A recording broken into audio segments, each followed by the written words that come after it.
Good morning. We were speaking about the past few days some of the halachot of lifnei avelot titen michshol, of causing a person to do an isur, placing a stumbling block in front of a blind man. Maran Zichron Livracha discusses what happens if a person has a job that requires him to cause people to sin, advertently or inadvertently. For instance, he gives an example. Let's say a librarian in a public library. You might think that's a very innocent job, but you have to understand that in a public library, there's many books over there that the librarian has to give people, and not only that, reorder books to keep the library stocked, and many of the books there are full of pritzut, things that are promiscuous, things that are heretical, kfirah, things that are asur to read under any circumstances. So now he has to pass the books to them, he has to continue to order it to make sure everything is in stock.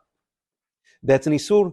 To do that, to work in such a job, is a problem of lifnei avelot titen michshol. You're causing people who wouldn't know otherwise to sin. And let's say you say, no, the person knows exactly. He says, I know there's an issue. I want to read the book anyway.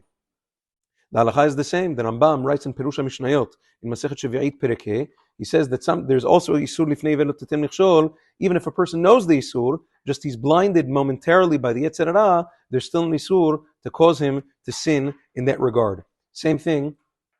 Let's say a person has a women's clothing store and he's selling clothing to women that's not tzanua. That's an isur of lifnei avelot titen michshol.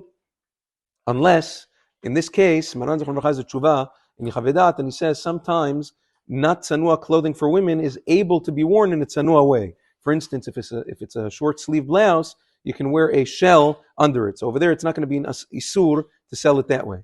There are certain articles of clothing that can't be worn in a tzanua way, no matter what. Bivadai, that's asur. Or in the case of the librarian, there's no way to read a book that's not tzanua or a book on kfirah in a permissible way. That's for sure asur. And not only that, one time Maran Zichron Livracha was posed the question, he says, that's my parnasah. So Maran Zichron Livracha, without batting an eyelash, he says, so go find another parnasah. Parnasah doesn't make the entire Torah mutar. Go work in something mutar. You can't work in something that's asur. Sorry, can't help you.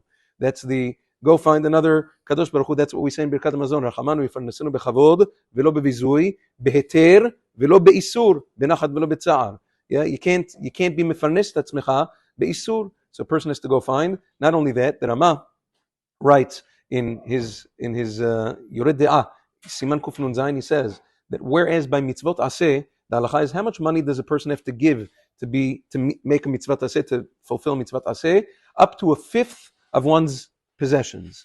Whereas with regards to lo ta'aseh, a person has to give everything he owns and not to transgress one isur ta'aseh. Certainly, even if a person, I'm not going to be able to earn a parnasah otherwise.